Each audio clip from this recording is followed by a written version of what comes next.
अभिनव झा की इस अनोखी कक्षा में आपका स्वागत है। हम लोग शुरू करने के लिए जा रहे हैं सीए फाइनल के इनडायरेक्ट टैक्स का माइंड कैंडी। 2 साल की काफी रिसर्च के बाद मैंने ये माइंड कैंडी जो है वीडियोस आपके सामने मैं प्रेजेंट कर रहा हूँ। ये माइंड कैंडी जो होता है, इसका नाम मैंने माइंड कैंडी क्यों दिया है इन वीडियोस का नाम, क्योंकि आपके माइंड पर बिना कोई स्ट्रेस दिए हुए, बिना कोई एक्स्ट्रा इफर्ट दिए हुए इनडायरेक्ट टैक्स को आप बहुत अच्छे तरीके से कम समय में रिवाइज कर पाओ, इसीलिए मैंने इसका नाम माइंड कैंडी दिया है। ये आपके मई 17 और नवंबर 17 एग्जाम के लिए रिलेवेंट है। यहाँ पर मैं पहले से मान के चल रहा हूँ कि आपका इनडायरेक्ट टैक्स काफी अच्छे तरीके से हो चुका है। अगर आपने इनडायरेक्ट टैक्स अच्छे तरीके से पहले से नहीं करा हुआ है तो शायद ये वीडियोस आपके लिए उतने काम की चीज ना हो। ये वीडियोस में सारी चीजों को मैं काफी स्पीड में कवर करवाने वाला हूँ। अगर आपको स्पीड बहुत ज्यादा लगता है तो आप 2 काम कर सकते हो, या तो आप हेडफोन का इस्तेमाल कर सकते हो ताकि आपका कॉन्सेंट्रेशन ज्यादा बना रहेगा, या फिर आप वीएलसी मीडिया प्लेयर में स्पीड को स्लो भी कर सकते हो। जहां पर मुझे जरूरत लगेगी वहां पर मैं धीरे धीरे चीजों को बताऊंगा, अदरवाइज मैं कट टू कट और फास्ट में सारी चीजों को कवर करवाते हुए चलूंगा। इन वीडियोस के बारे में अगर आप मुझे रिव्यू देना चाहते हो तो आप मुझे casabhinavjha@gmail.com पे मेल कर सकते हो।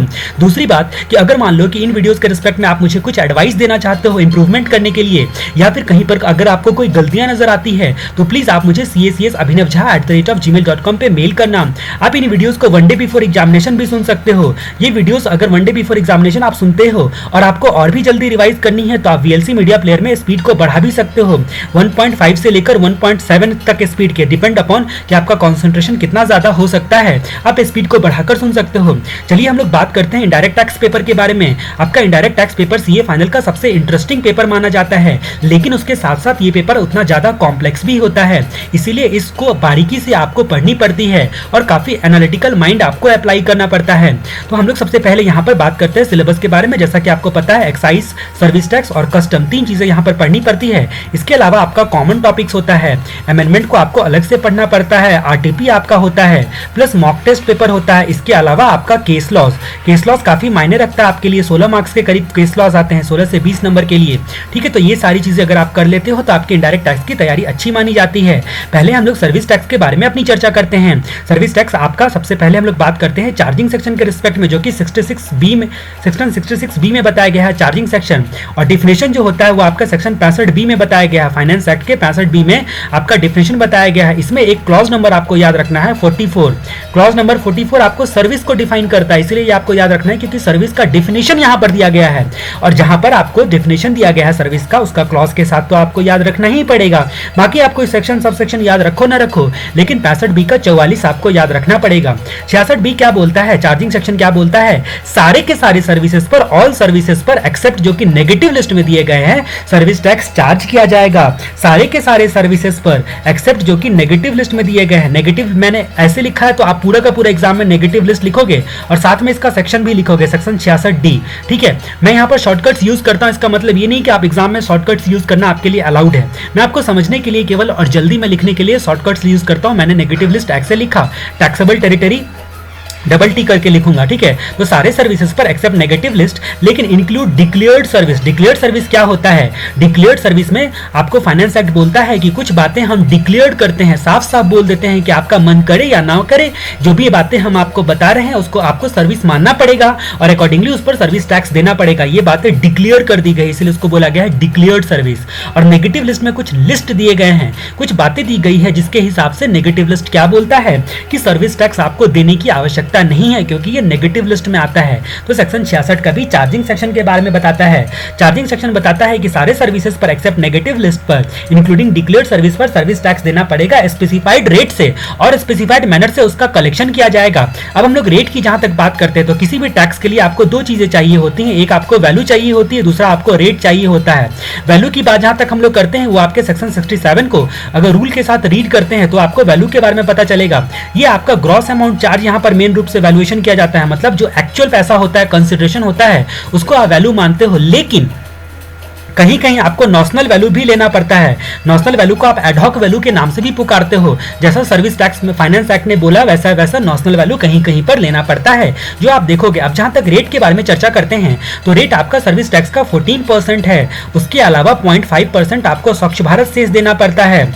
ठीक है, उसके अलावा आपको 0.5% जो होता है कृषि कल्याण सेस देना पड़ता है। ये तीनों सर्विस की वैल्यू पर देनी पड़ती है, इसीलिए इफेक्टिव रेट मिलाकर 15% का होता है। स्वच्छ भारत सेस जो होता है वो आपका 15 नवंबर 2015 को आया। 15 नवंबर 2015 को स्वच्छ भारत सेस आया, इफेक्टिव हुआ और 1 जून 2016 से 1 जून 2016 से ये आपका कृषि कल्याण सेस भी लगेगा। सारे की सारी टैक्सेस जो होती है वो वैल्यू पर लगती है।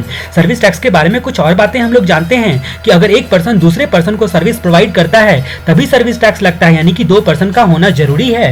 एक्टिविटी या फिर आपका सर्विस परफॉर्म करता है, ठीक है, तो उस सिचुएशन में दो पर्सन का होना जरूरी है। दूसरी बात, कंसिडरेशन का होना अनिवार्य है। अगर कंसिडरेशन नहीं हुआ तो फिर सर्विस नहीं टैक्सेबल होगा। सर्विस कभी भी टैक्सेबल उसी सिचुएशन में नहीं होगा।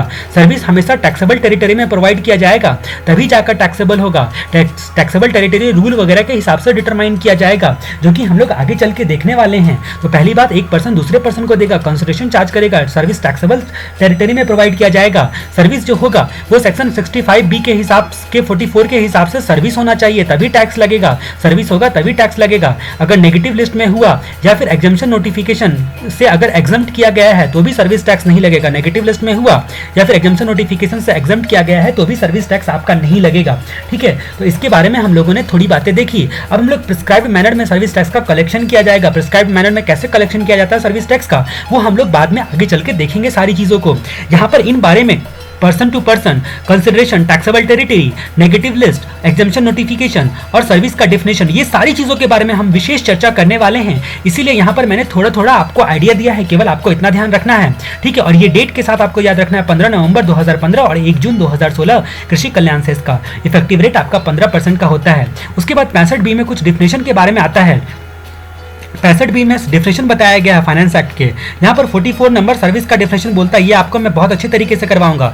उसके अलावा आपका कुछ डिफिनेशन होता है, जैसे टैक्स का डिफिनेशन, टैक्सेबल सर्विस क्या होता है, ठीक है। टैक्सेबल सर्विस क्या होता है? टैक्सेबल सर्विस वही होता है जो कि आपके चार्जिंग सेक्शन के हिसाब से जिस पर सर्विस टैक्स की लेवी होती है उसको क्या बोलेंगे? टैक्सेबल सर्विस बोलेंगे। नॉन टैक्सेबल सर्विस किसको बोलेंगे? अगर आउटसाइड इंडिया में सर्विस प्रोवाइड किया जाए, ध्यान रहे मैंने यहाँ पर ये नहीं बोला है नॉन टैक्सेबल टेरिटरी, मैंने बोला है आउटसाइड इंडिया में सर्विस प्रोवाइड किया जाए या फिर नेगेटिव लिस्ट में दिया गया हो तो वो आपका नॉन टैक्सेबल सर्विस बोला जाता है। आउटसाइड इंडिया में या फिर नेगेटिव लिस्ट में दिया गया है तो नॉन टैक्सेबल सर्विस बोला जाता है। उसके बाद बात करते हैं एग्जेम्प्टेड सर्विस की, इसको बोला जाता है। एग्जेम्प्टेड सर्विस जो आपका सर्विस जिस पर सर्विस टैक्स जिस पर लेवी तो होती है 66B के हिसाब से, लेकिन किसी एग्जम्पशन नोटिफिकेशन के कारण एग्जेम्प्ट होता है, उसको हम लोग क्या बोलेंगे? एग्जेम्प्टेड सर्विस बोलेंगे। सर्विस टैक्स जो होता है उसका एक्सटेंट क्या होता है? सर्विस टैक्स पूरे इंडिया पर एप्लीकेबल होता है लेकिन जम्मू कश्मीर पर एप्लीकेबल नहीं होता है। एक्सेप्ट जम्मू एंड कश्मीर पूरे इंडिया पर सर्विस टैक्स एप्लीकेबल होता है। इंडिया का डेफिनेशन जो होता है वो 5 भाग में दिया गया है। ये सारे जो हैं 2 नंबर के आपके पूछ सकते हैं, लेकिन अदरवाइज उतना भी ज्यादा स्ट्रेस देने की जरूरत नहीं है।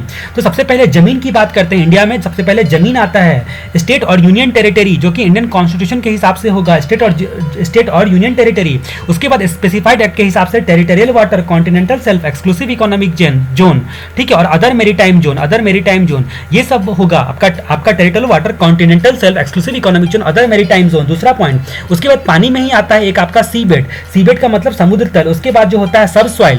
जो सबसॉइल क्या होता है? सबसॉइल जो है टेरिटोरियल वाटर के नीचे जो मिट्टी का हिस्सा होता है, सबसॉइल टेरिटोरियल वाटर के अंडरलेइंग में जो होता है उसको हम लोग भी इंडिया मानेंगे। उसके बाद जहां तक बात करते हैं एयर स्पेस यानी कि आपका जमीन हो गया, ये दोनों पॉइंट पानी का हो गया। उसके बाद हवा का हो गया। हवा जो आपका टेरिटरी के ऊपर में है या फिर टेरिटोरियल वाटर के ऊपर में है वो सारे के सारे जो होते हैं इंडिया माने जाएंगे। उसके अलावा सबसे इंपॉर्टेंट पॉइंट और 5वां पॉइंट होता है आपका कोई भी इंस्टॉलेशन या फिर स्ट्रक्चर या फिर वेसल, इंस्टॉलेशन स्ट्रक्चर या वेसल जो कि कॉन्टिनेंटल सेल्फ ऑफ इंडिया में हो, कॉन्टिनेंटल सेल्फ ऑफ इंडिया या फिर एक्सक्लूसिव इकोनॉमिक जोन के अंतर्गत हो। अब क्यों गया ये आपका इंस्टॉलेशन स्ट्रक्चर या वेसल कॉन्टिनेंटल सेल्फ में या एक्सक्लूसिव इकोनॉमिक जोन में? ताकि पेप कर सके, यानी कि प्रोस्पेक्टस आपका प्रोस्पेक्टिंग एक्सट्रैक्शन या फिर आपका क्या बोल सकते हैं प्रोडक्शन, प्रोस्पेक्टिंग एक्सट्रैक्शन या प्रोडक्शन कर सके। किस चीज का? मिनरल ऑयल का या फिर नेचुरल गैस का, मिनरल ऑयल का या फिर नेचुरल गैस का आपका पेप कर सके, प्रोस्पेक्टिंग एक्सट्रैक्शन या फिर प्रोडक्शन कर सके। उसके बाद हम लोग बात करते हैं टैक्सेबल टेरिटरी के बारे में, टैक्सेबल सर्विस के बारे में। तो यहां पर तो ये आपका मान लो कि क्या बोलते हैं टैक्सेबल टेरिटरी के बारे में। तो टैक्सेबल टेरिटरी क्या होता है? जिस टेरिटरी में इस प्रोविजन का चैप्टर जो है अप्लाई होता है। नॉन टैक्सेबल टेरिटरी क्या होता है? जो टैक्सेबल टेरिटरी में नहीं आता है, यानी कि आउटसाइड द टैक्सेबल टेरिटरी का हिस्सा को आप नॉन टैक्सेबल टेरिटरी बोलोगे।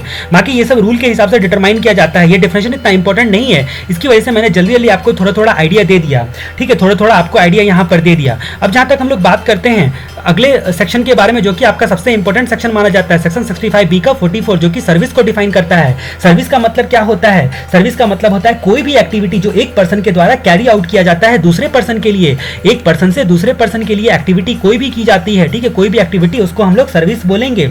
लेकिन इसमें कंसिडरेशन का इन्वॉल्व होना जरूरी होता है, कंसिडरेशन इसमें इन्वॉल्व होना जरूरी होता है, ठीक है। तो ये बात यहाँ पर बताई गई सर्विस के डिफिनेशन में। लेकिन यहाँ पर इसी डिफिनेशन में बोला गया है कि कुछ बातें सर्विस में इंक्लूड नहीं होती है, ठीक है। तो एक्सक्लूजन पार्ट में क्या बोला गया है, नॉट इंक्लूड।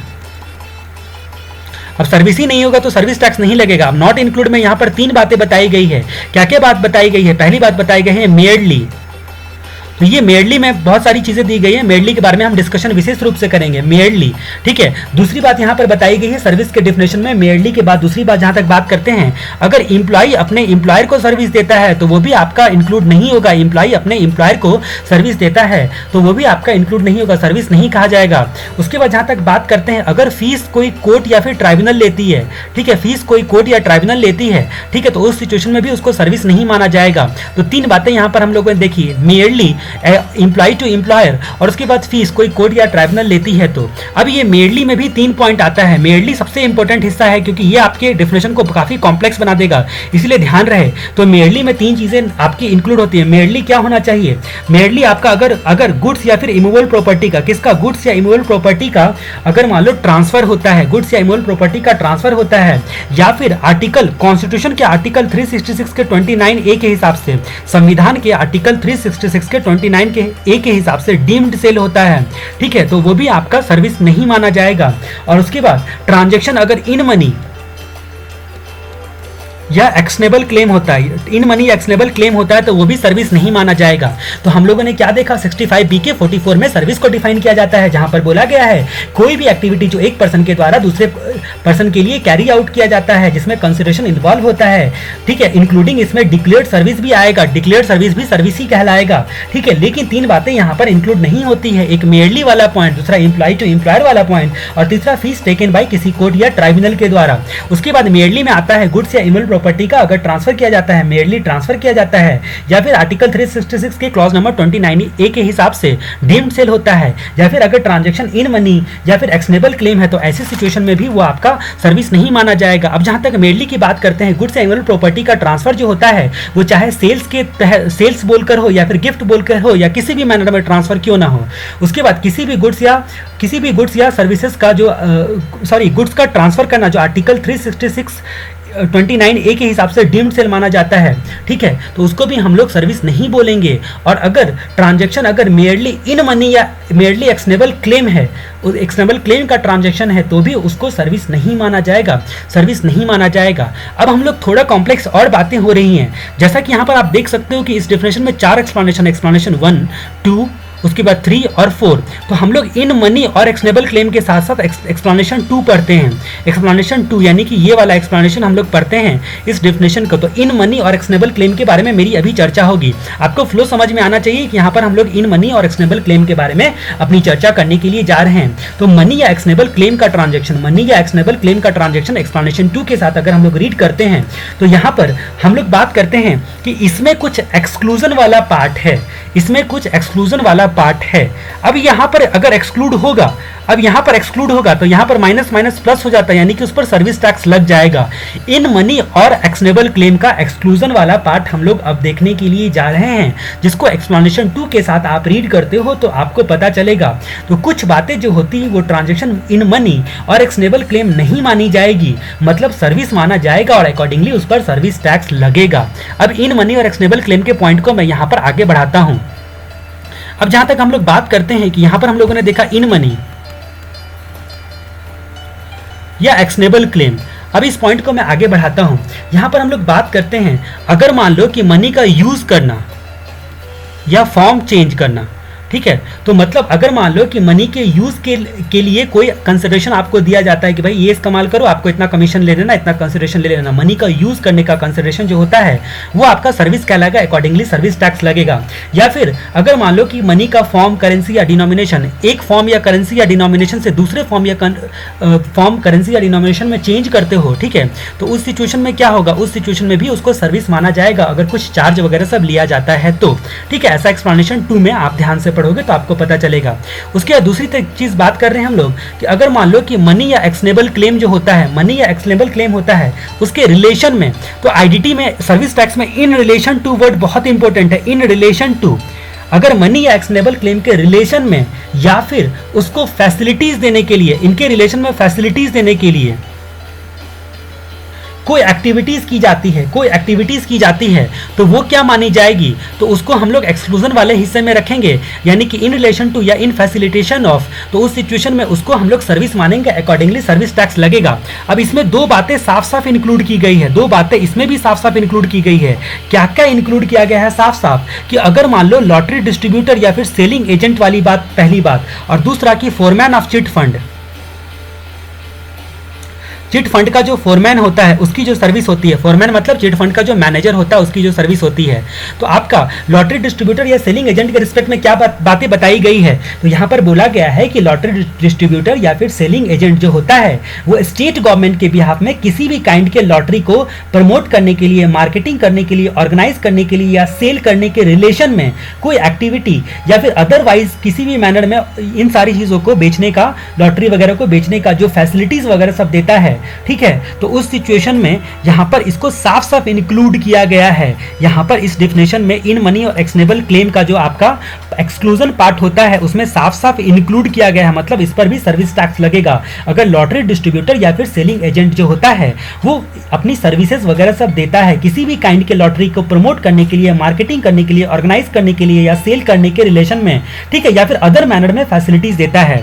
अब यहां पर फाइनेंस एक्ट 2016 में अमेंडमेंट आया। फाइनेंस एक्ट 2016 ने बोला कि ये जो एक्सप्लेनेशन नंबर 2 है और यहां पर जो है लॉटरी या फिर सेलिंग एजेंट की बात हो रही है, ठीक है, वो लॉटरी रेगुलेशन एक्ट के हिसाब से जो लॉटरी आएगी केवल उसी की बात हम लोग यहां पर कर रहे हैं। तो लॉटरी रेगुलेशन एक्ट के हिसाब से, लॉटरी रेगुलेशन एक्ट के हिसाब से जो भी यहां पर आएगा वही सारी बातें यहां पर इंक्लूड होगी। और फोरमैन ऑफ चिट फंड अगर मान लो कि जो कंडक्ट करता है या ऑर्गेनाइज करता है चिट की एक्टिविटीज को किसी भी मैनर में, वो भी साफ साफ इंक्लूड होगा, यानी कि इन सब कथाओं पर सर्विस टैक्स लगेगा, इन सब बातों पर सर्विस टैक्स लगेगा। अभी मैंने क्या क्या बोला, मैं सारी कहानी आपको फिर से बोल दे रहा हूं। 66 BK 44 में सर्विस को डिफाइन किया गया। सर्विस में हम लोगों ने देखा कि कोई भी एक्टिविटी जो एक पर्सन के द्वारा दूसरे पर्सन के लिए कैरी आउट किया जाता है, कंसिडरेशन जिसमें इन्वॉल्व होता है, इंक्लूडिंग डिक्लेयर्ड सर्विस भी सर्विस होता है, लेकिन तीन बातें वहां पर सर्विस नहीं मानी जाती है। एक मेयरली वाला पॉइंट, दूसरा एम्प्लॉय टू एम्प्लॉयर वाला पॉइंट और तीसरा फीस टेकन बाय कोर्ट और ट्राइब्यूनल।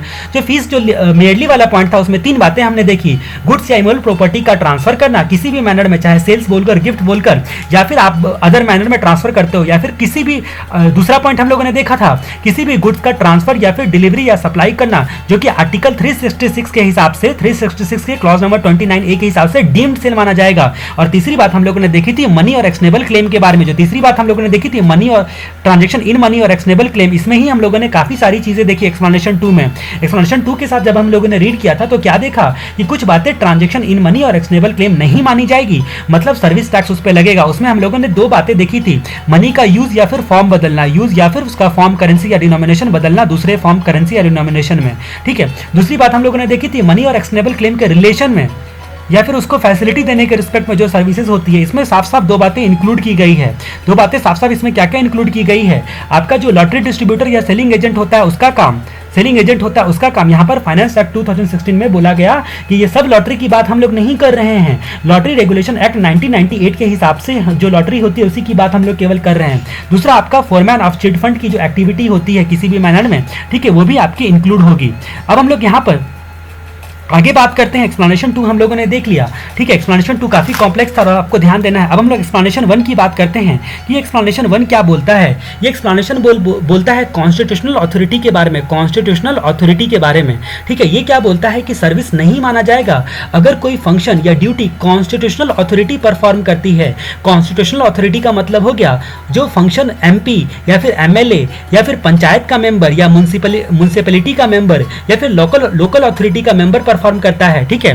तो ये सब आपके कॉन्स्टिट्यूशनल अथॉरिटी के फंक्शन माने जाएंगे। दूसरे किसको माना जाएगा, कोई भी पर्सन अगर अपना ड्यूटी कॉन्स्टिट्यूशन के हिसाब से जो पोस्ट होल्ड करता है एज सच उस पोस्ट की वजह से, उस कैपेसिटी की वजह से ड्यूटी अगर परफॉर्म करता है तो, ठीक है। तो पहली बात हम लोगों ने देखी कि MP MLA के बारे में, MP MLA या फिर पंचायत का मेंबर हो गया, म्युनिसिपैलिटीज का मेंबर हो गया या लोकल अथॉरिटी का मेंबर हो गया।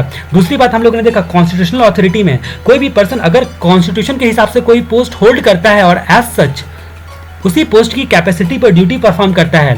तीसरी बात कि सेंट्रल गवर्नमेंट, स्टेट गवर्नमेंट या लोकल अथॉरिटी के द्वारा एस्टेब्लिश की गई कोई बॉडी का चेयरपर्सन या फिर मेंबर, ठीक है, या फिर डायरेक्टर अगर कोई ड्यूटी परफॉर्म करता है, ठीक है, अगर कोई ड्यूटी परफॉर्म करता है तो उस सिचुएशन में तो ये सारी जो चीज़ें होती है, सेंट्रल गवर्नमेंट या स्टेट गवर्नमेंट या फिर लोकल अथॉरिटी ने अगर कोई एस्टेब्लिशमेंट स्थापित किया है या फिर कोई बॉडी है उसका, उसके चेयरपर्सन या उसके मेंबर, ठीक है, या फिर उसके डायरेक्टर के द्वारा परफॉर्म किया गया ड्यूटी, ठीक है।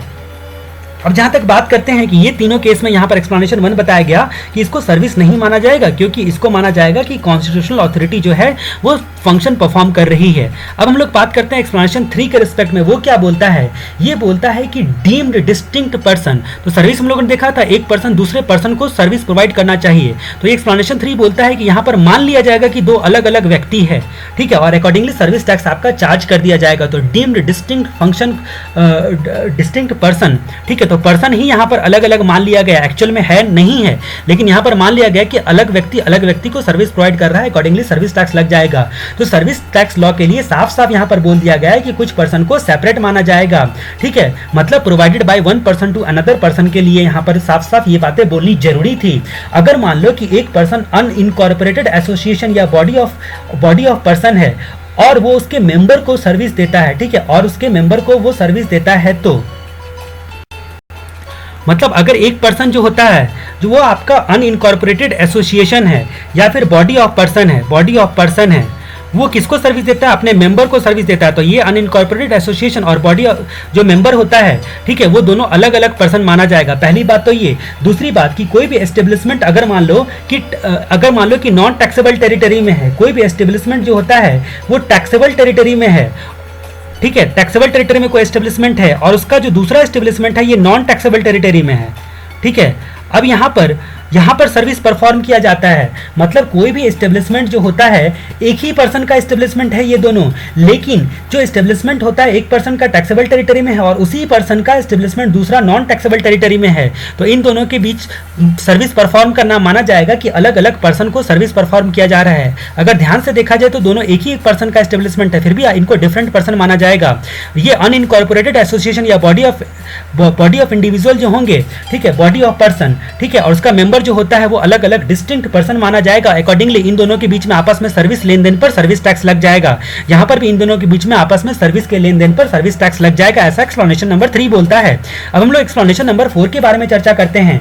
अगर मान लो कि कोई ब्रांच, एजेंसी या रिप्रेजेंटेशनल ऑफिस है, ठीक है, किसी एस्टेब्लिशमेंट का, ठीक है, तो कोई पर्सन का, एनी पर्सन का अगर मान लो कि ब्रांच, एजेंसी या फिर रिप्रेजेंटेशनल ऑफिस है, तो ये क्या मान लिया जाएगा? तो ये मान लिया जाएगा कि उस पर्सन का टैक्सेबल टेरिटरी में, अगर मान लो कि ये ब्रांच, एजेंसी या फिर आपका रिप्रेजेंटेशनल ऑफिस जो होता है वो टैक्सेबल टेरिटरी में है, तो मान लिया जाएगा कि उस पर्सन का एस्टेब्लिशमेंट ही टैक्सेबल टेरिटरी में है। ये मानकर उस पर सर्विस टैक्स लगाया जाएगा, ये मानकर कि उस पर्सन का एस्टेब्लिशमेंट ही पूरा का पूरा टैक्सेबल टेरिटरी में है, ये मानकर यहाँ पर सर्विस टैक्स लगाया जाएगा। तो इस तरह से एक्सप्लेनेशन 4 हम लोगों ने देखा। अब हम लोग कुछ अदर एस्पेक्ट के बारे में चर्चा करते हैं सर्विस के रिस्पेक्ट में, जहां पर विशेष रूप से कई सारी चीजों के बारे में हम लोग चर्चा करेंगे। सर्विस का मतलब होता है कोई भी एक्टिविटी जो एक पर्सन कैरी करता है दूसरे पर्सन के लिए। अब एक्टिविटी का मतलब होता है कोई भी एक्ट या फिर वर्क, ठीक है, एक्ट, वर्क या फिर डीड डन,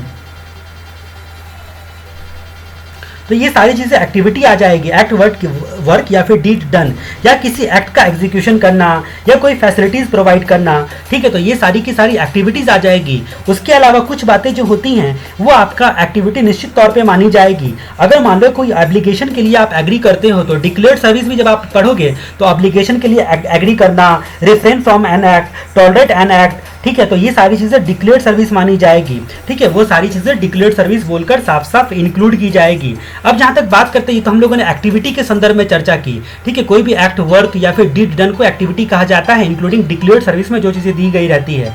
अब हम लोग बात करते हैं दूसरी चर्चा कि एक्टिविटी एक पर्सन दूसरे पर्सन को परफॉर्म करना चाहिए, एक पर्सन दूसरे पर्सन को परफॉर्म करना चाहिए। ये पर्सन क्या होता है? पर्सन जो होता है वो आपका जैसे इनकम टैक्स में डिफाइन किया गया वैसा ही आपका individual, HUF, company, society, society, LLP, firm, AOP, BOI, चाहे इनकॉर्पोरेटेड हुआ हो या ना हुआ हो, गवर्नमेंट, लोकल अथॉरिटी और एवरी आर्टिफिशियल जुडिशियल पर्सन। ठीक है, तो गवर्नमेंट, लोकल अथॉरिटी और एवरी आर्टिफिशियल जुडिशियल पर्सन भी यहाँ पर पर्सन के डिफिनेशन में आएगा। टैक्सेबिलिटी के लिए 2 सेपरेट पर्सन होना चाहिए, क्योंकि सेल्फ सर्विस पर खुद को खुद सर्विस देने पर सर्विस टैक्स नहीं लगता है। ठीक है, तो यानी कि एक पर्सन दूसरे पर्सन को सर्विस प्रोवाइड करना चाहिए। अब जहां तक बात करते हैं एक्टिविटी, पक्का से पक्का कंसिडरेशन के लिए होना चाहिए। कंसिडरेशन जो होता है वो सर्विस प्रोवाइड के रिस्पेक्ट में मॉनेटरी या फिर नॉन मॉनेटरी कंसिडरेशन जो होता है वो रिसीव होना चाहिए या फिर रिकवर होना चाहिए। ठीक है, मतलब किसी भी तरह से सर्विस रिसीवर का पेबल होना चाहिए वो चीजें। अगर मान लो कि एक्टिविटी बिना कंसिडरेशन के दी जाए तो उसको सर्विस नहीं माना जाएगा, अकॉर्डिंगली सर्विस टैक्स नहीं लगेगा। जैसे आपका डोनेशन हो गया, गिफ्ट हो गया या फिर फ्री चैरिटी हो गया। कंसिडरेशन यहाँ पर जरूरी है। अब जहां तक बात करते हैं, कंसिडरेशन जरूरी नहीं है कि जो सर्विस रिसीव करे वही पे करे, उसके बिहाफ में कोई और भी अगर कंसिडरेशन पे करता है, जैसे मान लो कि फिल्म एक्ट्रेस जो होती है उसका अगर मान लो कि ब्यूटिशियन उसको तैयार करती है तो उसका पेमेंट कौन करता है? प्रोड्यूसर करता है। तो उस परिस्थिति में ये भी जरूरी नहीं है कि जो सर्विस रिसीव कर रहा है वही आपका पेमेंट करे, कोई भी पेमेंट कर सकता है। कंसिडरेशन का पेमेंट जो होता है वो कॉन्ट्रैक्चुअल रेसिप्रोसिटी की वजह से होना चाहिए, मतलब कॉन्ट्रैक्ट का होना अनिवार्य है। मतलब एक पर्सन दूसरे पर्सन को सर्विस परफॉर्म करेगा और जिसको सर्विस परफॉर्म करेगा उसको या उसके बिहाफ में किसी अदर को ऑब्लिगेशन होना चाहिए कंसिडरेशन पे करने का। मतलब ध्यान रहे आपको, कॉन्ट्रैक्चुअल रेसिप्रोसिटी होनी चाहिए। ठीक है, मतलब दोनों तरफ से कॉन्ट्रैक्ट होना चाहिए। अब जहां तक बात करते हैं कंसिडरेशन में और कुछ चर्चाएं, फाइन और पेनाल्टी जो होती है, जो भी किसी भी एक्ट के तहत फाइन और पेनाल्टी अगर चार्ज किया जाता है तो उस सिचुएशन में क्या होता है, वो क्या कंसिडरेशन माना जाएगा? तो फाइन और पेनाल्टी कानूनी परिणाम होता है किसी पर्सन के एक्शन का, इसमें कोई सर्विस इन्वॉल्व नहीं होता है, इसीलिए फाइन और पेनाल्टी को एक्टिविटी फॉर कंसिडरेशन नहीं बोला जा सकता है, इसीलिए सर्विस टैक्स भी नहीं लगेगा। अब जहां तक बात करते हैं कि क्या गवर्नमेंट को टैक्स का पेमेंट किया जाता है तो उस पर आपको सर्विस टैक्स लगेगा। तो गवर्नमेंट आपको सर्विस देती है, उसका कुछ आपको अता पता नहीं होता है कि टैक्स लेके कैसे कैसे क्या क्या सर्विस देती है, एग्जैक्टली 1-to-1 रिलेशन नहीं होता है। इसीलिए गवर्नमेंट को टैक्स का पेमेंट जो उसके सर्विस के लिए किया जाता है उसके बावजूद भी उसको कंसिडरेशन नहीं माना जाएगा टैक्स पेमेंट को। अब हम लोग बात करते हैं कि डिक्लेयर्ड सर्विस किसको बोलते हैं। हम लोगों ने एक डिफिनेशन देखा था, हम लोगों ने सर्विस का डिफिनेशन देखा था सेक्शन 65B के 44 में। अब 44 को अगर आधा कर दो तो उसका क्लॉज नंबर 22 की बात जहां तक हम लोग करते हैं, ये आपका क्या बताता है? ये आपको डिक्लेयर्ड सर्विस के बारे में बताता है। डिक्लेयर्ड सर्विस के बारे में बताता है कोई भी एक्टिविटी जो कैरी आउट किया जाता है एक पर्सन के द्वारा दूसरे पर्सन को कंसिडरेशन के लिए। ठीक है, और उसमें इंक्लूड होगा डिक्लेयर्ड सर्विस। डिक्लेयर्ड सर्विस जो है वो आपका सेक्शन 66E में जो है बताया गया है, सेक्शन 66E के हिसाब से डिक्लेयर्ड सर्विस। तो आप 65B के 22 में इतना ही बताया गया है कि 66E में जो सर्विस होगा उसी को डिक्लेयर्ड सर्विस माना जाएगा। 66E में लिस्ट दिया गया है जो डिक्लेयर्ड सर्विस किसको किसको बोला जाएगा, क्या क्या डिक्लेयर्ड सर्विस होगा, वो सारे के सारे जो होते हैं वो लिस्ट दिए गए हैं। अब जहाँ तक डिक्लेयर्ड सर्विस के लिस्ट के बारे में बात करते हैं तो क्या क्या सर्विसेज आपके डिक्लेयर्ड सर्विस माने जाएंगे, क्या क्या सर्विसेज आपके डिक्लेयर्ड सर्विस माने जाएंगे। तो सबसे पहले आता है कि इमूवेबल प्रॉपर्टी का किराए पर देना, इमूवेबल प्रॉपर्टी का रेंटिंग डिक्लेयर्ड सर्विस माना जाएगा। दूसरी बात करते हैं कि जो भी कंस्ट्रक्शन वगैरह सब का सर्विस होता है उसको भी डिक्लेयर्ड सर्विस माना जाएगा, कंस्ट्रक्शन का सर्विस भी डिक्लेयर्ड सर्विस माना जाएगा। उसके बाद इंटेलेक्चुअल प्रॉपर्टी राइट का ट्रांसफर करना वो भी डिक्लेयर्ड सर्विस माना जाता है।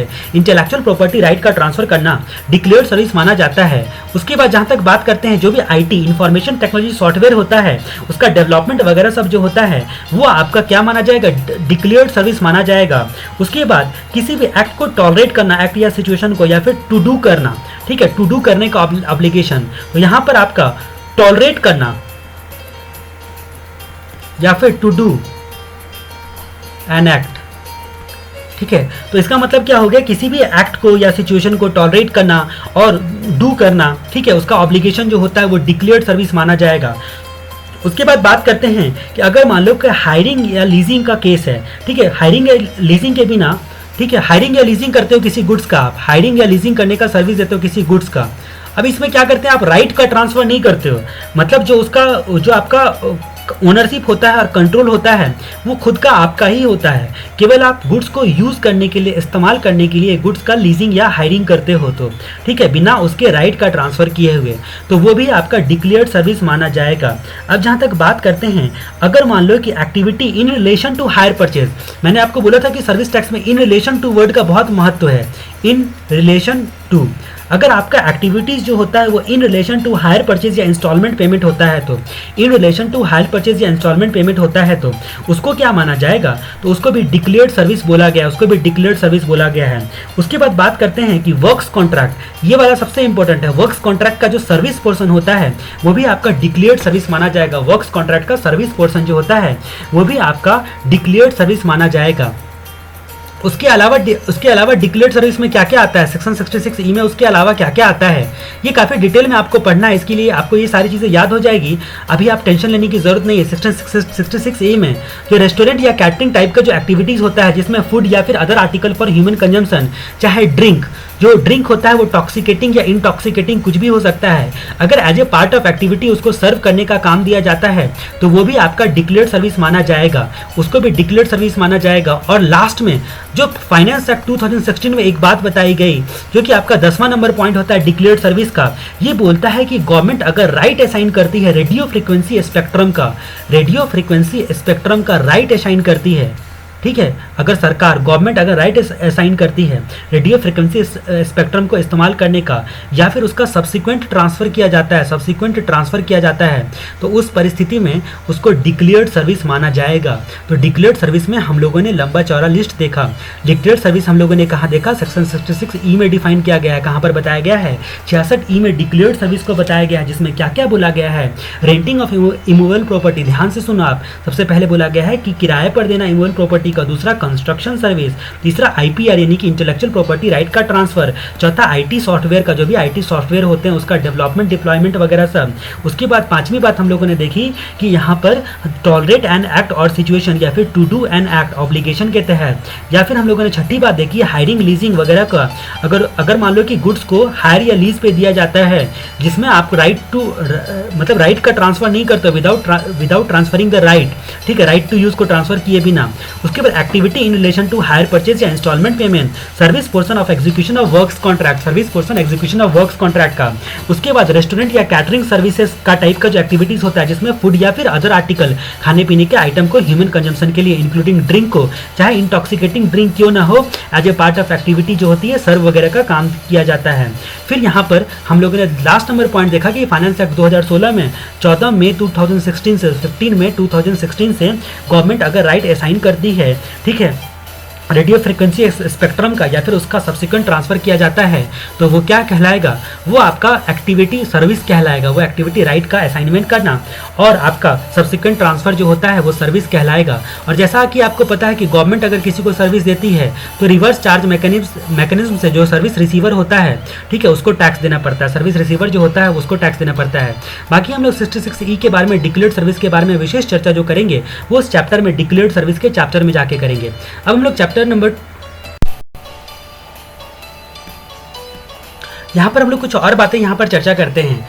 यहाँ पर हम लोगों ने जो सेक्शन 65B का 44 देखा था, उसमें सर्विस का डेफिनेशन देखा था। उसमें हम लोगों ने देखा था कि सर्विस में क्या क्या इंक्लूड नहीं होता है। उसमें एक पॉइंट देखा था मेयरली के बारे में, ठीक है, उसमें हमने काफ़ी डिटेल में चर्चा की थी। अब जहाँ तक बात करते हैं कि अगर मान लो कि टाइटल गुड्स या इमूवेबल प्रॉपर्टी का टाइटल ट्रांसफ़र किया जाता है, गुड्स या इमूवेबल प्रॉपर्टी का टाइटल ट्रांसफ़र किया जाता है, ठीक है, तो वो सर्विस नहीं कहलाएगा। फिर हम लोगों ने देखा था आर्टिकल 366 के 29A के हिसाब से जो डीम्ड सेल होता है वो भी सर्विस नहीं कहलाएगा। और तीसरा हम लोगों ने ट्रांजेक्शन इन मनी और एक्सनेबल क्लेम देखा था। इसको एक्सप्लेनेशन 2 के साथ जब पढ़ा था तो विशेष रूप से हमने काफ़ी डिटेल में यहाँ पर चर्चा की थी। अब जहाँ तक बात करते हैं यहाँ पर गुड्स या इमूवेबल प्रॉपर्टी के रिस्पेक्ट में, गुड्स किसको बोला जाता है, तो ये आपका 65B के 25 में डिफाइन किया गया है। गुड्स किसको बोला जाता है, 65B के 25 में डिफाइन किया गया है, किसी भी तरह की मूवेबल प्रॉपर्टी जो होती है except actionable claim and money, ठीक है, वो गुड्स कहलाएगी। अब गुड्स में इंक्लूड होगा ग्रोइंग क्रॉप या फिर ग्रास जो होता है वो भी गुड्स आपका कहलाएगा। जो ग्रोइंग क्रॉप या फिर ग्रास होता है वो भी आपका गुड्स कहलाएगा। या फिर अदर थिंग जो धरती से अटैच्ड है, ठीक है, मतलब जो अटैच्ड है या फिर लैंड का आपका पार्ट फॉर्म कर रहा है, ठीक है, और उसको सेल से पहले जो होता है सर्व करने का एग्रीमेंट है या फिर कॉन्ट्रैक्ट के तहत आपको सेल करना है, ठीक है, तो वो सारी चीज़ें जो होती है गुड्स कहलाती है। तो गुड्स में मूवेबल प्रॉपर्टी, कितनी भी मूवेबल प्रॉपर्टी होती है वो सारे के सारे गुड्स कहलाएंगी, जिसमें growing crop, grass, other article या थिंग वगैरह सब जो लैंड से अटैच होता है या लैंड का फॉर्म पार्ट होता है, वो सारी की सारी चीज़ें जो हैं वो गुड्स में इंक्लूड होगी।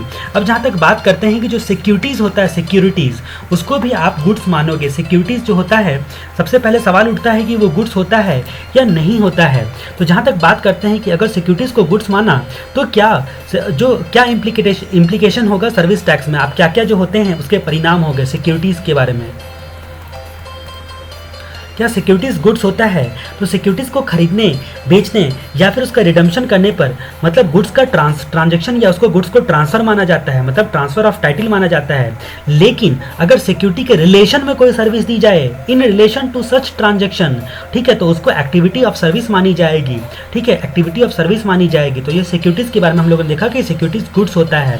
डेरिवेटिव्स भी जो होता है वो सिक्योरिटी ही मानी जाती है। डेरिवेटिव्स जो होता है वो भी सिक्योरिटी के डिफिनेशन में इंक्लूड होता है। इसकी वजह से डेरिवेटिव का ट्रांसफर करना भी टाइटल ऑफ गुड्स का ट्रांसफर माना जाता है। सिमिलरली म्यूचुअल फंड या डिवेंचर का खरीदना बेचना भी सिक्योरिटीज माना जाता है। अब जहां तक हम लोग बात करते हैं कि अगर कोई ट्रांजैक्शन कंपोजिट ट्रांजैक्शन है, यानी कि उसमें अगर मान लो सर्विस का पोर्शन भी इंक्लूड है और गुड्स या इमूवेबल प्रॉपर्टी के टाइटल का ट्रांसफर भी आता है, तो वो outside the ambit of service नहीं माना जाएगा। मतलब यहाँ पर ऐसा नहीं है कि कंपोजिट ट्रांजैक्शन हो गया तो आप बच गए। कंपोजिट ट्रांजैक्शन अगर होता है तो अकॉर्डिंगली उस पर भी सर्विस टैक्स लगता है। कंपोजिट ट्रांजैक्शन होता है तो उस पर भी, उसके भी सर्विस पोर्शन पर टैक्स लगेगा। कंपोजिट ट्रांजैक्शन के केस में सर्विस पोर्शन पर आपको हर हाल में टैक्स लगेगा ही लगेगा। अब जहाँ तक हम लोग मेयरली के सेकंड एस्पेक्ट के बारे में बात करते हैं, मेयरली के सेकंड एस्पेक्ट के बारे में बात करते हैं 6629A में, तो ये आपका क्या बोलता है डीम्ड सेल के बारे में। अब जहाँ तक बात करते हैं ये जो डीम्ड सेल होता है, अब जहाँ तक बात करते हैं कि जो डिक्लेयर किया गया है 66E में, तो वो मेयरली में आपका भले ही इस कॉन्स्टिट्यूशन के तहत क्यों ना आएगा, डिक्लेयर्ड अगर किया गया है तो उसको भी सर्विस माना जाएगा। ठीक है, और अगर मान लो डिक्लेयर्ड नहीं है तो अदर है तो उसको सेल माना जाएगा, डीम्ड सेल को सेल माना जाएगा। अब डिक्लेयर्ड क्यों बोला गया है यहाँ पर साफ साफ 66E के रिस्पेक्ट में, क्योंकि आपका जो ये आर्टिकल बोलता है कि हायर परचेज या फिर इंस्टॉलमेंट पेमेंट वगैरह पर जब आप कोई चीज़ देते हो तो उसको डीम्ड सेल माना जाता है। लेकिन डीम्ड सेल होने के बावजूद भी कुछ पॉइंट डिक्लेयर्ड सर्विस में आ जाते हैं। ठीक है, तो इसकी वजह से उसको क्या बोला जाएगा, उसको सर्विस माना जाएगा, बाकी अदर को सेल माना जाएगा। अब मेयरली का थर्ड पॉइंट जो आता है आपका मेयरली ट्रांजैक्शन इन मनी और एक्शनेबल क्लेम। इसमें हम लोगों ने मनी का मतलब देखना है कि मनी आखिर क्या होता है। ध्यान से आप सुनो, मनी का मतलब होता है जो आपका लीगल टेंडर, तो मनी का मतलब यहाँ पर होता है लीगल टेंडर, चेक या फिर प्रॉमिसरी नोट होता है, बिल्स ऑफ एक्सचेंज होता है, लेटर ऑफ क्रेडिट होता है, पे ऑर्डर होता है, ट्रेवलर्स चेक होता है। ठीक है, मनी ऑर्डर या फिर पोस्टल ऑर्डर या फिर इलेक्ट्रॉनिक रिमिटेंस या फिर कोई भी सिमिलर इंस्ट्रूमेंट जो होता है वो मनी माना जाएगा, मनी माना जाएगा। लेकिन मनी में कुछ बातें इंक्लूड नहीं होती है। करेंसी जो कि केवल रेफरेंस पर्पस के लिए यूज़ किया जाता है, ठीक है, केवल रेफरेंस पर्पस के लिए, मतलब उसके न्यूमरिस्टिक वैल्यू करने को इस्तेमाल करने के लिए केवल यूज़ किया जाता है, एज ए इंडेक्स यूज़ किया जाता है, वो मनी नहीं कहलाएगा। बाकी legal tender, cheque, promissory note, bills of exchange, letter of credit, जो पे ऑर्डर होता है, ठीक है, या ट्रेवलर्स चेक्स होता है, ठीक है, या फिर मनी ऑर्डर, पोस्टल ऑर्डर होता है, ये सारी चीज़ें जो होती हैं वो मनी के मानी जाएगी। ये सारी चीज़ें जो होती है वो मनी मानी जाएगी। तो मनी का डिफिनेशन भी काफ़ी इंपॉर्टेंट हो जाता है। अब जहाँ तक बात करते हैं कि सर्विस में हम लोगों ने क्या क्या देखा था 65B का 44 में, सेक्शन 65B का 44 में हम लोगों ने क्या देखा था, सर्विस का डिफिनेशन। इस सर्विस के डिफिनेशन में हम लोगों ने क्या क्या बातें देखी थी, तो यहाँ पर हम लोगों ने 3 बातें देखी थी। पहला पॉइंट हम लोगों ने मेयरली के बारे में देखा था, दूसरा पॉइंट हम लोगों ने देखा था एम्प्लॉय अगर एम्प्लॉयर को सर्विस प्रोवाइड करता है तो देखा था, और उसके बाद तीसरी बात हम लोगों ने फीस टेकन बाय कोर्ट और ट्राइब्यूनल देखी थी। उसमें हम लोगों ने 3 बातें देखी थी, मेयरली के रिस्पेक्ट में 3 बातें देखी थी। अब जहाँ तक एम्प्लॉयर के रिस्पेक्ट में चर्चा करते हैं, अगर मान लो कि एम्प्लॉयमेंट के अलावा अगर कोई कंसिडरेशन लेकर एम्प्लॉय भी सर्विस प्रोवाइड करता है तो वो सर्विस टैक्स लगेगा, मतलब इन एडिशन टू एम्प्लॉयमेंट। ठीक है, कोई सर्विस आप प्रोवाइड करते हो तो ठीक है। अब जहाँ तक बात करते हैं कि प्रिंसिपल टू प्रिंसिपल अगर सर्विस प्रोवाइड किया जाता है तो उसको सर्विस कॉन्ट्रैक्ट मानकर सर्विस टैक्स लगेगा। टर्मिनेशन पर एम्प्लॉय लोगों को जो पैसा मिलता है उस पर सर्विस टैक्स नहीं लगता है, क्योंकि एम्प्लॉयर के रिलेशन में मिला है। उसके बाद जहाँ तक बात करते हैं कि आपका जो आपका नॉन कॉम्पिटेंस फीस जो होता है, ठीक है, नॉन कॉम्पिटेंस फीस। तो जैसा कि आपको पता है कि किसी काम को टॉलरेट करना या टू डू एन एक्ट करना डिक्लेयर्ड सर्विस होता है। मान लो कि आपको बोला गया कि भाई हमारी कंपनी से आप जा तो रहे हो, टर्मिनेट तो हो रहे हो, लेकिन जाने के बाद जो इस एरिया में होता है, जैसे मान लो कि ये स्टेट है तो इस स्टेट में आप ये काम मत करना, तो यानी कि इसके लिए आपको जो फीस दिया जाता है, पैसा दिया जाता है, उसको नॉन कम्पिटिंग फीस बोलते हैं। तो उस पर आपको सर्विस टैक्स लग जाएगा, उसको सर्विस माना जाएगा, उसको आपको सर्विस माना जाएगा। तो ये कुछ एस्पेक्ट हम लोगों ने यहाँ पर चर्चा करी। मैंने जल्दी जल्दी आपको सारी बातें बताने की कोशिश की है, आपको इस बात को काफ़ी विशेष रूप से फोकस करना है। उसके बाद जहाँ तक बात करते हैं कि आपका कई बार क्या होता है कि आपका गुड्स जो होता है वो टैक्सेबल होता है, लेकिन वहाँ पर क्या होता है, अबेटमेंट मिलता है। अबेटमेंट मतलब कुछ एक्सटेंट तक आपको जो है ग्रॉस अमाउंट चार्ज, इसको आप क्या मानते हो, वैल्यू मानते हो। तो जो वैल्यू आप लेते हो ना, वैल्यू अगर मान लो वैल्यू आपकी 100 है और आपको 60% का अबेटमेंट है, 100 वैल्यू है, आपको 60% का अबेटमेंट है, तो 100 में से 60 गया तो केवल 40 की वैल्यू पर, 40 लाख की वैल्यू पर आपको सर्विस टैक्स लगेगा। इसको अबेटमेंट बोलते हैं। ये आपके नोटिफिकेशन नंबर 26/2012 में बताया गया है। 26/2012 नोटिफिकेशन नंबर में बताया गया है। जैसे आपका 25/2012 मैंने बताया था, दो नोटिफिकेशन आपको पक्का याद रखना है। 25/2012 ये आपको मेगा एग्जाम्शन नोटिफिकेशन के बारे में बताया गया है। इसमें कई सारी एंट्री दी गई है, जिसके रिस्पेक्ट में जिस एंट्री से आपको पता चलेगा कि कहाँ कहाँ सर्विस टैक्स नहीं लगता है। और 26/2012 आपको अबेटमेंट के बारे में बताया गया है। अबेटमेंट के बारे में बताया गया है, अगर मान लो टैक्सेबल सर्विसेज है प्लस गुड्स एंड मटेरियल जो होती है, जो सर्विस होती है, टैक्सेबल सर्विस होती है, और गुड्स एंड सर्विसेज भी इसमें ट्रांसफर किया जाता है, जैसे वर्क्स कॉन्ट्रैक्ट वगैरह सब हो गया, ठीक है। तो उस सिचुएशन में क्या होता है, तो कंपोजिट वैल्यू पर जो आपका टोटल वैल्यू होता है उसमें सर्विस का पोर्शन निकालने के लिए जनरली ये अबेटमेंट का स्पेसिफाई किया जाता है। ये अबेटमेंट जो होती है वो स्पेसिफाई किया जाता है। अब हम लोग फाइनेंस एक्ट 2016 में आए कृषि कल्याण सेस के बारे में चर्चा करते हैं। कृषि कल्याण सेस फाइनेंस एक्ट 2016 में आप क्या आया, फाइनेंस एक्ट 2016 में क्या आया, कृषि कल्याण सेस ये आया। ये क्या बोलता है कि कितने % से लगेगा कृषि कल्याण सेस और कहाँ कहाँ लगेगा, परसेंटेज के बारे में जहाँ तक चर्चा करते हैं तो सारे टैक्सेबल सर्विसेज की वैल्यू पर 0.5% के रेट से कृषि कल्याण सेस लगेगा। मतलब ये आपके चैप्टर नंबर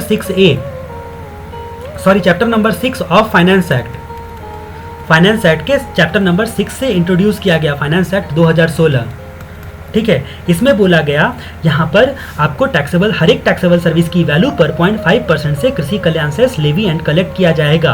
कृषि कल्याण सेस को का इफेक्टिव डेट जो होता है वो 1/6/2016 माना जाएगा। पहली बात तो ये। दूसरी बात तक जहाँ तक हम लोग चर्चा करते हैं कि किसको कृषि कल्याण सेस नहीं लगेगा, जो सर्विस फुल्ली एग्जेम्प्टेड है, फुल्ली एग्जेम्प्ट है, ठीक है, या फिर 66B के तहत नेगेटिव लिस्ट में आया है, फुल्ली एग्जेम्प्ट है या फिर नेगेटिव लिस्ट में डाला गया है, उस सर्विस पर कृषि कल्याण सेस नहीं लगेगा। अब तीसरी बात जहां तक हम लोग इसके रिस्पेक्ट में करते हैं, इसके संदर्भ में करते हैं, कृषि कल्याण सेस का यूटिलाइजेशन कैसे होगा, मतलब कृषि कल्याण टैक्स से जो पैसा सरकार के पास आएगा उसका यूटिलाइजेशन कैसे होगा। तो सबसे पहले जैसा कि आपके कॉन्स्टिट्यूशन ऑफ इंडिया में लिखा गया है, किसी भी टैक्स के रिस्पेक्ट में सेंट्रल गवर्नमेंट क्या करती है, सेंट्रल गवर्नमेंट के पास जो पैसा जमा होता है वो कंसोलिडेटेड फंड में जाता है, उसके बाद बजट पास होता है पार्लियामेंट में, उसके बाद उन पैसों का इस्तेमाल किया जाता है। तो कृषि कल्याण सेस का इस्तेमाल कृषि के कल्याण के लिए यानी कि एग्रीकल्चर इनिशिएटिव या फिर उसके रिलेशन में खर्च किया जाएगा। अब जहां तक बात करते हैं चौथे नंबर पॉइंट की, किस अमाउंट पर कृषि कल्याण सेस लगेगा, तो कृषि कल्याण सेस सर्विस की वैल्यू पर लगेगा, ना कि सर्विस टैक्स के अमाउंट पर, वैल्यू पर लगेगा, ध्यान रहे, ना कि सर्विस टैक्स के अमाउंट पर। उसके बाद जहां तक बात करते हैं कि जो आपका स्वच्छ भारत सेस और कृषि कल्याण सेस को मिलाकर इफेक्टिव रेट क्या होगा, 14% सर्विस टैक्स का, 0.5% आपका स्वच्छ भारत सेस का और 0.5% कृषि कल्याण सेस का, तो टोटल आपका कितना हो गया, 15% इफेक्टिव रेट हो जाएगा। उसके बाद जहाँ तक बात करते हैं आगे पॉइंट की कि जो कृषि कल्याण सेस के अमाउंट पर क्या आपको सनवेट क्रेडिट मिलेगा, सवाल ये उठता है। तो स्वच्छ भारत सेस का क्रेडिट किसी को नहीं मिलता है, स्वच्छ भारत सेस जो था आपका उसका क्रेडिट किसी को नहीं मिलता है, चाहे वो आउटपुट सर्विस प्रोवाइडर हो, चाहे वो मैन्युफैक्चरर हो, किसी को नहीं मिलता है। लेकिन जो कृषि कल्याण सेस होता है, कृषि कल्याण सेस का क्रेडिट जो होता है वो आउटपुट सर्विस प्रोवाइडर को मिलता है, आउटपुट सर्विस प्रोवाइडर को मिलता है। लेकिन जो आउटपुट सर्विस प्रोवाइडर को जो मिलता है उसका कृषि कल्याण सेस का पेमेंट जो होता है, क्रेडिट का पेमेंट केकेसी को पे करने के लिए ही यूज़ किया जा सकता है। ठीक है, तो केकेसी का क्रेडिट केकेसी को पे करने में ही यूज़ किया जा सकता है। ठीक है, तो ये सारी बातें आपको ध्यान देनी है। और कोई भी क्रेडिट जो होता है वो केकेसी को चुकाने में यूज़ नहीं किया जा सकता, केवल यही वाला क्रेडिट जो होता है वो यूज़ किया जा सकता है। अगर मान लो कि फर्स्ट टाइम लेवी का सवाल है तो केकेसी कैसे लगेगा? केकेसी फर्स्ट टाइम लेवी हो रहा है, ठीक है, आपको इसकी वजह से रूल नंबर 5 जो होता है पॉट का अप्लाई किया जाएगा, पॉइंट ऑफ टैक्सेशन का रूल नंबर 5 अप्लाई किया जाएगा। अब रूल नंबर 5 क्या होता है टैक्स को, कृषि कल्याण सेस को डिटरमाइन करने के लिए, ये हम लोग आगे देखेंगे। अब जहाँ तक बात करते हैं कि कुछ स्पेशल मेथड कृषि कल्याण सेस को डिटरमाइन करने का मेथड, किसी स्पेशल केस में स्पेशल मेथड से कृषि कल्याण सेस को डिटरमाइन किया जाएगा। अगर मान लो कि नोटिफिकेशन नंबर 26/2012 का एबेटमेंट लिया जा रहा है, ठीक है, तो जो आपको केकेसी किस वैल्यू पर लगेगा, जैसा कि आपको पता है कि वैल्यू ऑफ सर्विस पर केकेसी लगता है, तो वैल्यू आफ्टर एबेटमेंट, ठीक है। मान लो कि अगर आपने गुड्स ट्रांसपोर्ट एजेंसी का सर्विस दिया है 10 करोड़ का और आपको जो होती है वो आपको 30% की वैल्यू पर एबेटमेंट के बाद जो होता है वो केवल 3 करोड़ पर आपको सर्विस टैक्स देना पड़ता है। ठीक है, 3 करोड़ पर मान लो आपको सर्विस टैक्स देना पड़ता है, तो उस सिचुएशन में ये 3 करोड़ पर आपका कृषि कल्याण सेस और स्वच्छ भारत सेस लगता है।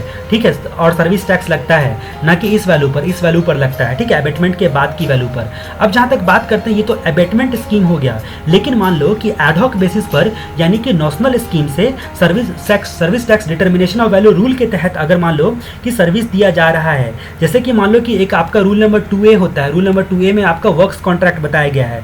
वर्क्स कॉन्ट्रैक्ट में बताया गया है कि अगर ओरिजिनल वर्क होता है, ठीक है, अगर ओरिजिनल वर्क का मामला होता है तो उस सिचुएशन में 40% पर सर्विस टैक्स लगता है, 40% वैल्यू पर। और अदर मामला होता है तो उस सिचुएशन में आपको ओरिजिनल वर्क के अलावा कोई मामला होता है तो 70% वैल्यू पर सर्विस टैक्स लगता है। इसी तरह रूल नंबर 2A के बाद रूल नंबर 2C बताया गया है, वो रेस्टोरेंट एंड कैटरिंग सर्विस के बारे में बताता है। रेस्टोरेंट एंड कैटरिंग सर्विस में भी इसी तरह परसेंटेज जो है स्पेसिफाई किया गया है। अब जहाँ तक बात करते हैं कि कृषि कल्याण सेस और जो आपका स्वच्छ भारत सेस होता है वो ये वाली 40% या ये वाली 70% वैल्यू पर लगेगा। ठीक है, इस अमाउंट पर लगेगा। इसमें एबेटमेंट के बाद लगेगा, जो वैल्यू आएगी उस पर आपको कृषि कल्याण सेस और स्वच्छ भारत सेस लगता है। और इसमें ये 40% या 70% जो भी वैल्यू आती है उस पर आपको क्या करता है, सर्विस टैक्स जो है और कृषि कल्याण सेस और स्वच्छ भारत सेस लगेगा। दोनों सेस का एक ही नियम। अब जहाँ तक तीसरे की बात करते हैं स्पेशल केस की, यहाँ पर हम लोग बात करते हैं कि रूल नंबर 6 आपका एक सर्विस टैक्स रूल का रूल नंबर 6 होता है, वो आपको एडहॉक बेसिस पे बताता है कि भाई आपके पास ऑप्शन होता है एयर ट्रेवल एजेंट के पास लाइफ इंश्योरेंस प्रीमियम के केस में, या फिर फॉरेन करेंसी को परचेज एंड सेल के केस में, या फिर लॉटरी डिस्ट्रीब्यूटर या सेलिंग एजेंट के केस में। ठीक है, तो यहाँ पर बताया गया है कि जो भी सर्विस टैक्स लायबिलिटी को नेशनल मेथड से डिटरमाइन की जाएगी, नेशनल मेथड मतलब एक तरीका बता दिया गया है, तो उस तरीके के हिसाब से जो सर्विस टैक्स लायबिलिटीज होती है, ठीक है, सर्विस टैक्स लायबिलिटीज होती है, उसमें 14 से डिवाइड किया जाएगा, 14% से डिवाइड किया जाएगा और मल्टीप्लाई बाय 0.5%। इसी तरह सेम इसी फॉर्मूला से स्वच्छ भारत सेस डिटरमाइन किया गया और इसी फॉर्मूला से आपका कृषि कल्याण सेस डिटरमाइन किया जाएगा। जो भी सर्विस टैक्स लायबिलिटीज होगी उसको पहले डिवाइड करना पड़ेगा 14% से और मल्टीप्लाई करना पड़ेगा 0.5% से। ठीक है, 14 से डिवाइड करो और 0.5 से मल्टीप्लाई करो। इसका मतलब क्या हो गया, अगर हम लोग देखें तो इफेक्टिव रेट कितना था, 14% प्लस 0.5% स्वच्छ भारत सेस प्लस 0.5% आपका कृषि कल्याण सेस, टोटल मिला के आपका इफेक्टिव रेट 15% होता है। अब जो भी टैक्स लायबिलिटीज आएगी उस मेथड से, रूल नंबर 6 वाले मेथड से टैक्स लायबिलिटी आएगी, वो मान लो वो जो भी अमाउंट आएगा उसको 15% नहीं माना जाएगा, उसको 14% माना जाएगा, इसीलिए 14 से डिवाइड करना होता है, मल्टीप्लाई बाय 0.5। इससे क्या हो गया, आपका स्वच्छ भारत सेस आ गया। Same formula, tax liability divided by 14 into 0.5, ये आपका कृषि कल्याण सेस आ गया। अब ये साफ साफ जो है बता दिया गया है सर्कुलर और नोटिफिकेशन के थ्रू। अदरवाइज क्या होता है, 15 से आप डिवाइड करते हैं और 0.5 से मल्टीप्लाई करते हैं, लेकिन ध्यान रहे यहाँ पर 14 से डिवाइड करना है। ठीक है, तो इस तरह से स्वच्छ भारत से कृषि कल्याण सेस का जो आप अमाउंट जो है वो डिटरमाइन कर सकते हो। इन सब तरीकों का इस्तेमाल करते हुए आप डिटरमाइन कर सकते हो। अब हम लोग कुछ अदर एस्पेक्ट देखते हैं यहाँ पर कृषि कल्याण सेस के बारे में। सेंट्रल गवर्नमेंट ने बोला कि 2 कंडीशन को जो पूरा करेगा, ठीक है, उसका कृषि कल्याण सेस जो है वो माफ़ होगा। अब सेंट्रल गवर्नमेंट का ये 2 कंडीशन क्या क्या है। सबसे पहले कि अगर मान लो 31 मई 2016 तक ठीक है, ऑन और बिफोर 31 मई 2016 सर्विस कंप्लीट होना चाहिए। मतलब टू बी प्रोवाइडेड का मामला ना हो, टू बी प्रोवाइडेड का मामला ना हो, कंप्लीट होना चाहिए सर्विस, कंप्लीट होना चाहिए सर्विस।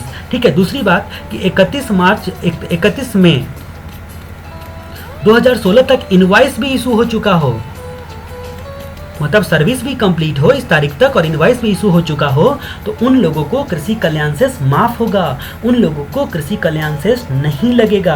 अब जहां तक बात करते हैं कि जो किस वैल्यू पर आपका लगता है कृषि कल्याण सेस, तो जैसा कि आपको पता है कि वैल्यू जो सर्विस टैक्स की डिटरमाइन की जाती है वो सेक्शन 67 उसके रूल के साथ रीड करने पर आपको पता चलता है। तो अगर मान लो कि वैल्यू इस सेक्शन 67 क्या बोलता है कि अगर वैल्यू मनी में है तो डायरेक्ट ग्रॉस अमाउंट चार्ज, जो भी चार्ज करता है सर्विस प्रोवाइडर सर्विस रिसीवर से मनी वैल्यू में, ठीक है, तो वो पूरा का पूरा वैल्यू कहलाएगा। लेकिन अगर मान लो काइंड है, तो काइंड में है अगर कंसिडरेशन तो फेयर मार्केट वैल्यू ली जाएगी, फेयर मार्केट वैल्यू ली जाएगी। लेकिन अगर अदर का मामला है, ठीक है, मतलब पार्शियली मनी में और पार्शियली काइंड में है या फिर अदरवाइज इन सबसे डिटरमाइन नहीं किया जा सकता है, तो उसके रिस्पेक्ट में सर्विस टैक्स वैल्यूएशन रूल जो होता है 2006 में दिया गया था, जिसके बारे में हम लोग वैल्यूएशन चैप्टर में विशेष रूप से चर्चा करेंगे। तो इसके साथ आपका बेसिक कंसेप्ट चैप्टर का जो आपका रिवीजन था, क्विक रिवीजन, वो कंप्लीट होता है। बेसिक का रिवीजन, क्विक रिवीजन कंप्लीट होता है। अब हम लोग chapter number 2 point of taxation के बारे में चर्चा करेंगे, जो कि हम लोग अगले वीडियो में पॉइंट ऑफ टैक्सेशन के बारे में basic concept with respect to POT देखेंगे।